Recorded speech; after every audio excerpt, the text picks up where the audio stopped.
इन पर देख रहे हैं। राजधानी भोपाल से भी आपने लोगों को सुना, राजधानी रायपुर से भी आपने सुना लोगों को। आप दोनों का शुक्रिया हमारे साथ जुड़ने के लिए और बातचीत करने के लिए। आगे बढ़ेंगे, बात करेंगे मध्य प्रदेश में हुए नर्सिंग घोटाले की, जिसमें एक ऑडियो ने एक बार फिर से गंभीर सवाल खड़े कर दिए हैं। इस ऑडियो में पैसे लेकर कॉलेज को फिट और अनफिट करने की बात कही जा रही है। वायरल ऑडियो में जिले के सीएमएचओ और निरीक्षण कमेटी के कुछ सदस्य नर्सिंग कॉलेजेस से खुलेआम वसूली और दलाली कर रहे हैं। ऐसे में अब सवाल है कि क्या 2 बार सीबीआई की जांच के बावजूद नर्सिंग कॉलेजेस में भ्रष्टाचार और दलाली खत्म नहीं हुई? देखिए इसी पर रिपोर्ट।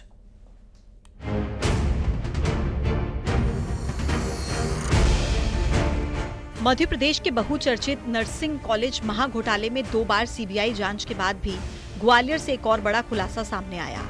सूत्रों के मुताबिक ग्वालियर जिले के 2 नर्सिंग कॉलेज संचालकों की बातचीत में इस बात का पर्दाफाश हुआ है, जिसमें जिले के सीएमएचओ और निरीक्षण कमेटी के कुछ सदस्य नर्सिंग कॉलेजेस में खुलेआम वसूली और दलाली कर रहे हैं। हालांकि न्यूज़ 18 वायरल ऑडियो की पुष्टि नहीं करता है। एक बात ध्यान रखिएगा आप लोग, आपको विशेष तौर पे बता रहा हूँ कि 1 रुपए भी को जो ग्वालियर सीएमएचओ मांग रहा है मैं तो नहीं दूंगा ना। मैं क्यों दूंगा? मैं 1 रुपए क्यों देने वाला हूँ? वही मैं कह रहा हूँ, इनको शौक है। क्या नाम है आपके पड़ोसी रामवीर जादौन जी? वो करता है। तो बीआईपीएस कॉलेज चला रहे हैं, तो लगता है पूरा पैसे के दम पे ही खरीदेंगे पहले अस्पताल को। क्या आजकल उन्होंने लोन निकाल लिया, तो आजकल अपने आप को अस्पताल क्या बना लिया, वो तो अपने आप को आईटीएम से वो बड़ा समझने लगे हैं। मतलब यार शर्म नाम की चीज है। कितने कोर्स चला रहे हो जादौन? 2 या 3 कोर्स तो होंगे इन पे। नर्सिंग के कितने कोर्स हैं? 4 हैं। अच्छा, बीएससी पोस्ट बीएससी में तो कितना पैसा देंगे फिर जादौन उसको? 8 लाख रुपए। 8 लाख रुपए देंगे उसको इंस्पेक्शन रिपोर्ट सुटेबल कराने का। पैसे नहीं देने वाले कॉलेजेस को अनफिट घोषित करके मान्यता से वंचित किया जा रहा है, जबकि जो कॉलेज मोटी रकम दे रहे हैं उन्हें सुटेबल रिपोर्ट दी जा रही है। एक ही बिल्डिंग में कई कॉलेज संचालित हो रहे हैं, जिनकी मापदंडों पर बिना जांच के मंजूरी दी जा रही है। इस पूरे मामले से साफ है कि एक संगठित सिंडिकेट प्रदेश में नर्सिंग शिक्षा को व्यापार बनाकर छात्रों के भविष्य से खिलवाड़ कर रहा है। वहीं वायरल ऑडियो पर एनएसयूआई प्रदेश उपाध्यक्ष रवि परमार ने कहा है कि ये बेहद शर्मनाक है कि 2 बार सीबीआई जांच के बावजूद नर्सिंग कॉलेज में भ्रष्टाचार और दलाली खत्म नहीं हो रही।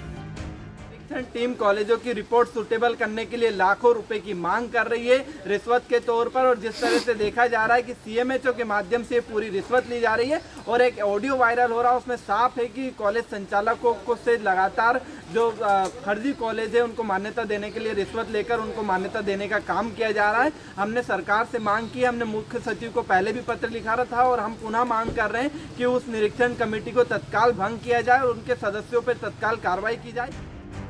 रवि परमार ने सरकार को चेतावनी देते हुए कहा कि अगर सरकार ने इस पूरे मामले में तुरंत निष्पक्ष और सख्त कार्रवाई नहीं की तो पूरे प्रदेश में आंदोलन किया जाएगा। ये केवल नर्सिंग शिक्षा नहीं बल्कि लाखों छात्रों के भविष्य का सवाल है। शिवकांत आचार्य, न्यूज़ 18 भोपाल। न्यूज़ 18 संवाददाता शिवकांत आचार्य की रिपोर्ट आपने देखी और अब भोपाल से सीधे शिवकांत आचार्य मेरे साथ कनेक्ट हो गए हैं। शिवकांत, 2 बार सीबीआई की जांच हो चुकी है, भ्रष्टाचार, दलाली, वसूली सब आरोप लग गए हैं, लेकिन उसके बावजूद क्या स्थिति अभी तक सुधरी नहीं है? क्या अभी ग्राउंड जीरो पर सिचुएशन है? बताइए। जी हाँ, वायरल ऑडियो ने एक बार फिर से नर्सिंग घोटाले की आग को हवा दे दी है और ये जो ऑडियो वायरल हुआ है इसमें 2 कॉलेज संचालक जो हैं नर्सिंग कॉलेज के, वो अपनी पीड़ा एक दूसरे को बताते हुए सुनाई दे रहे हैं। और मामला हम ऐसा समझ सकते हैं कि मतलब ये जो भले ही सीबीआई जांच हो जाए या कुछ और कमेटियां बन जाएं, भ्रष्टाचार को नहीं रोका जा सकता। खुद हमारे साथ कुछ लोग हैं और खुद रवि परमार भी साथ हैं जो लगातार इस मुहिम में जुड़े हुए हैं। लोगों से पूछ लेते हैं, सर ये जो ऑडियो सामने आया है उसके बाद आपको लग रहा है कि जो जांच होगी वो निष्पक्ष होगी और कभी इस भ्रष्टाचार पे लगाम लगाई जा सकती?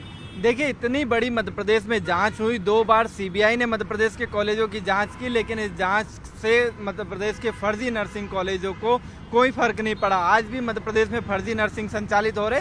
वहीं और जिस तरह से जो अधिकारी दलाली कर रहे हैं, जो अधिकारी रिश्वत के नाम पर फर्जी कॉलेजों को मान्यता देने के लिए मोटी फीस मांग रहे हैं, जिस तरह से आपने एक ऑडियो सुना होगा, ग्वालियर सीएमएचओ के नाम पर वसूली की जा रही है। ग्वालियर सीएमएचओ कलेक्टर ने एक निरीक्षण कमेटी बनाई थी, उसमें ग्वालियर के कई डॉक्टर शामिल थे जो कि सीएमएचओ के अधीन थे, और वो डायरेक्ट निरीक्षण के दौरान वो इंटीमेट करते थे कॉलेज वालों को निर्देशित करते थे कि आपको अगर मान्यता चाहिए तो आप सीएमएचओ से मिलिए, क्योंकि उनसे जब तक आप नहीं मिलेंगे, जब तक आपके निरीक्षण रिपोर्ट ओके नहीं होगी। लेकिन जो ऑडियो में हमने सुन रहा है, कॉलेज संचालक तो बेचारे बन रहे हैं कि इतना पैसा मत दो, ऐसा वैसा, और जबकि उन्हीं पे आरोप है कि फर्जी तरीके से मान्यता ले रहे हैं। चोर कब अपनी चोरी कबूल करता है? आपने कभी सुना है कि चोर बोलता है मैंने चोरी करी? वैसा ही ये मामला है।